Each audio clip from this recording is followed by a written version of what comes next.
Little dreamers, big dreamers.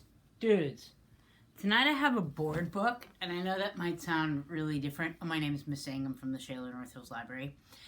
And it might be weird that I have a board book, but this is a really, really cool book. It's by Ibram X. Kendi, and the illustrations are by Ashley Lukashevsky, and it's called Antiracist Baby.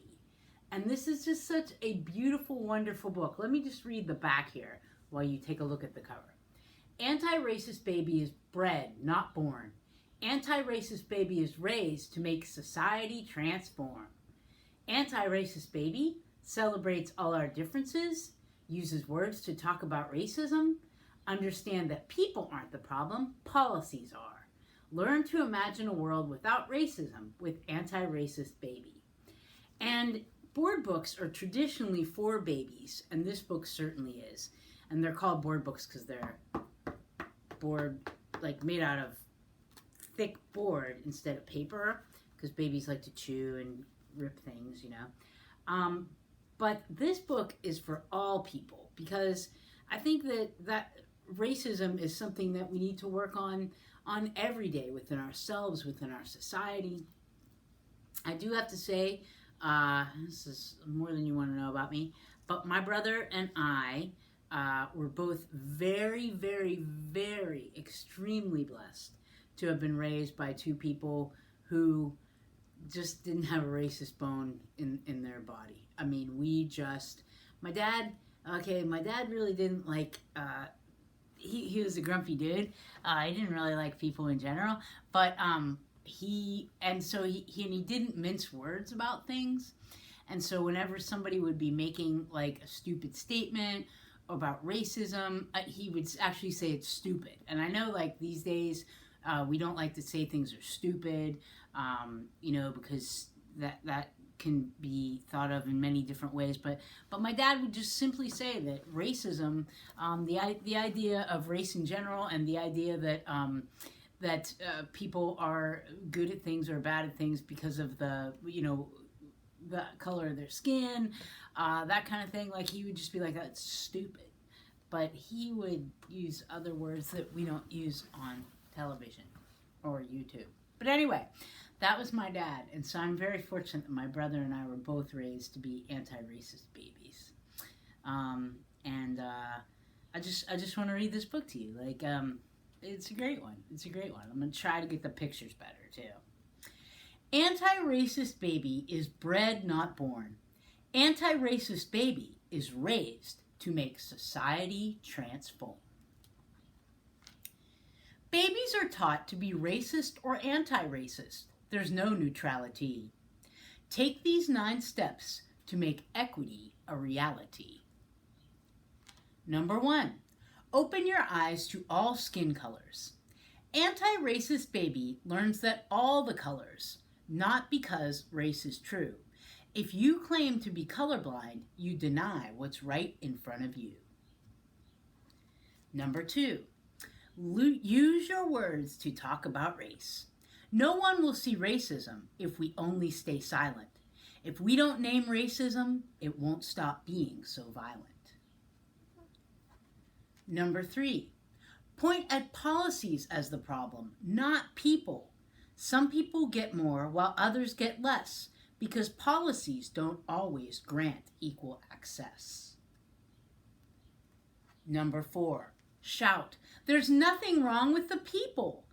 Even though all races are not treated the same, we are all human, anti-racist baby can proclaim. Number 5. Celebrate all our differences. Anti-racist baby doesn't see certain groups as better or worse. Anti-racist baby loves a world that's truly diverse. Number 6. Knock down the stack of cultural blocks. Anti-racist baby appreciates how groups speak, dance, and create as they choose. Anti-racist baby welcomes all groups voicing their unique views. Number 7. Confess when being racist. Nothing disrupts racism more than when we confess the racist ideas that we sometimes express. Number 8, grow to be an anti-racist. Anti-racist baby is always learning, changing, growing. Anti-racist baby stays curious about people and isn't all-knowing. Number 9, believe that we shall overcome racism. Anti-racist baby is filled with the power to transcend, my friend.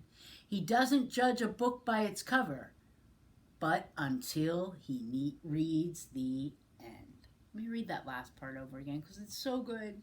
Number 9, believe we shall overcome racism. Anti-racist baby is filled with the power to transcend, my friend, and doesn't judge a book by its cover, but reads until the end. And that's, in the literary world, I do have a hard time not judging a book by its cover. But I just think this is a wonderful book. He's written many other books for big people, and I'll put links to that on our website. I don't know anything about the artist. I'll explore that too. But I just thought this would be, even though it's for little babies, it seems, because it's a board book, it's not. It's for everybody. I'm glad and I'm thankful that I'm able to be one of your librarians, and I'm thankful for who you are, and I'm thankful that we're all just keep on trying and growing and learning. And many of you in school learn about growth mindset, and I thought about that with number 8, grow to be an anti-racist. Anti-racist baby is always learning, changing, and growing. Anti-racist baby stays curious about all people and isn't all-knowing. Because we as human beings, we aren't all-knowing, and there's so much to learn from one another, and there's so much to learn about our natural world and the world of technology and the world of ingenuity, and so when we keep learning, that's where things can get so much better. We don't know everything, but we do know some very fundamental things. I know that you are valuable, that you are essential, that you are priceless. I know that you have a beautiful brain. I know you have a beautiful heart. And I know that when you look in the mirror, you would be completely within the right and truth-telling to say, hey, good looking, because you're all good looking on the outside and the inside. Good night, my friends. See you tomorrow.